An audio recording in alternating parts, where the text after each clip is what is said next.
1950 के दौरान अमेरिका में एक कमाल की घटना हुई। तू कौन था वो? कौन आदमी था तेरे को बुलाया? तो ये और उत्सुक हो गए कि 20 साल पहले एक ही दिन आए थे काम कर। जिंदगी में सिर्फ वही लोग कमाल का बिजनेस खड़ा करेंगे, जिंदगी में वही लोग सिर्फ सफलता से ऊपर और महानता तक पहुंचेंगे जिन लोगों के पास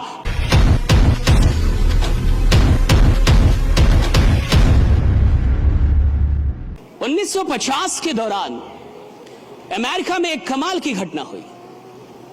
आप जो ये चित्र देख रहे हैं, आपको दिख रहा होगा कि अमेरिका के अंदर रेलवे ट्रैक बन रहा था।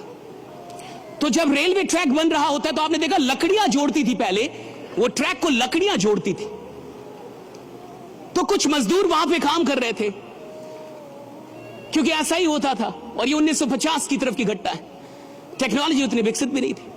मजदूर काम कर रहे थे और काम करने के दौरान ही अचानक कुछ देर के बाद एक दूसरी ट्रैक पे एक ट्रेन कार आई, एयर कंडीशनड ट्रेन कार, जिसमें एक ही बोगी होती है, एयर कंडीशनड होती है। Next slide. या ऐसे करके एक ट्रेन कार आई, एयर कंडीशन ट्रेन कार, इसमें एक ही बोगी, एयर कंडीशन, और वो आगे बढ़ रही थी तेजी में, लेकिन अचानक से रुक गई।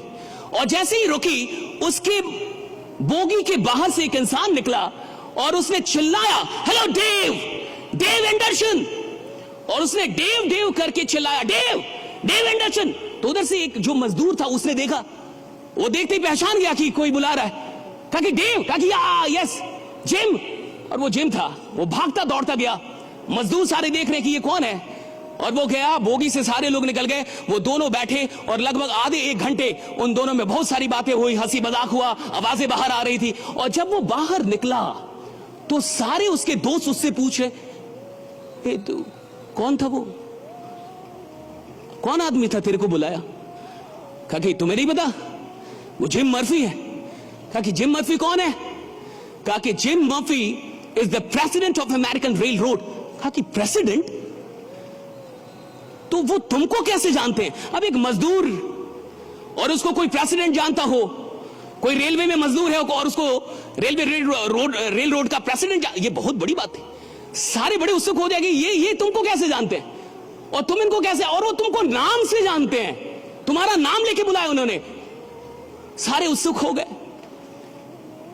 उसने बोला कि एक्चुअली 20 साल पहले हम दोनों एक ही दिन अमेरिकन रेल रोड में काम करने आए थे। अब तो ये और उत्सुक हो गए कि 20 साल पहले एक ही दिन आए थे काम कर। कहा कि हाँ, मैं भी जहां काम कर रहा हूं वही वो भी काम करता था। तो कहा फिर ऐसा क्या हुआ कि वो आज अमेरिकन रेल रोड का प्रेसिडेंट हो गया और तुम मजदूर ही हो? तो उसने एक बहुत बड़ी बात की, डेव एंडरसन। अगर आपको यह बात समझ में आ जाए तो शायद जिंदगी में आज आप जहां भी हैं, परमात्मा के आशीर्वाद से शायद आने वाले 5-10 वर्षों में आप कहीं और होंगे, आप बहुत बड़ी ऊंचाई पे होंगे। एक बात समझ में आई, उसने कहा कि आज से 20 साल पहले जब मैं आया और वो भी आया, तो मैं आया था 1 घंटे का $1.75 के काम करने के लिए, यानी 1 घंटे का $1.75 के लिए मैं काम करने आया था। लेकिन जिम मर्फी आया था तो वो $1 के लिए काम करने नहीं आया था, वो $2 के लिए काम, वो आया था अमेरिकन रेलवेज के लिए काम करने। Right, that is the difference, that made all the difference. मैं आया था तो मेरे काम करने का फोकस क्या था? मेरे काम करने का फोकस था $1.75। तो मैं काम किसके लिए कर रहा था? $1.75, और बाई प्रोडक्ट था American rail road. My purpose, my focus was $1.75, and the byproduct was my working in American Railroad. और ये बाई प्रोडक्ट था कि मैं अमेरिकन रेल रोड के लिए काम कर रहा हूं, लेकिन मेरा फोकस किस में था? $1.75 पे।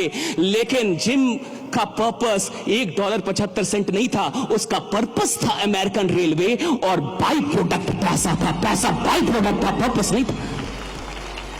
जिंदगी में सिर्फ वही लोग कमाल का बिजनेस खड़ा करेंगे, जिंदगी में वही लोग सिर्फ सफलता से ऊपर और महानता तक पहुंचेंगे जिन लोगों के पास पैसा पर्पस नहीं है काम करने का। Money is not the primary purpose to work. जिनके पास पैसा बाई प्रोडक्ट होना चाहिए कि मैं काम अपनी मोहब्बत के लिए कर रहा हूं, जिससे मेरी मोहब्बत, जिस काम में मेरी दीवानगी है, जिस काम में मेरा दिल लगता है, जिस काम से मुझे मोहब्बत हो चुकी है, जिस काम के बिना मैं जी नहीं सकता, जिस काम में मुझे लगता है कि मैं सिर्फ अपने लिए काम नहीं कर रहा, हजारों लाखों लोगों की जिंदगी बदलने वाला हूं, जिस काम के अंदर मुझे कुछ बड़ा उद्देश्य दिखता है, जो काम मुझे मेरे जीवन से भी बड़ा लगता है, मैं काम तो उस उद्देश्य के लिए कर रहा हूं। पैसा तो स्वतः आता है, मुझे नहीं पता कि पैसा कैसे आता है, पैसा अपने आप आता है भाई।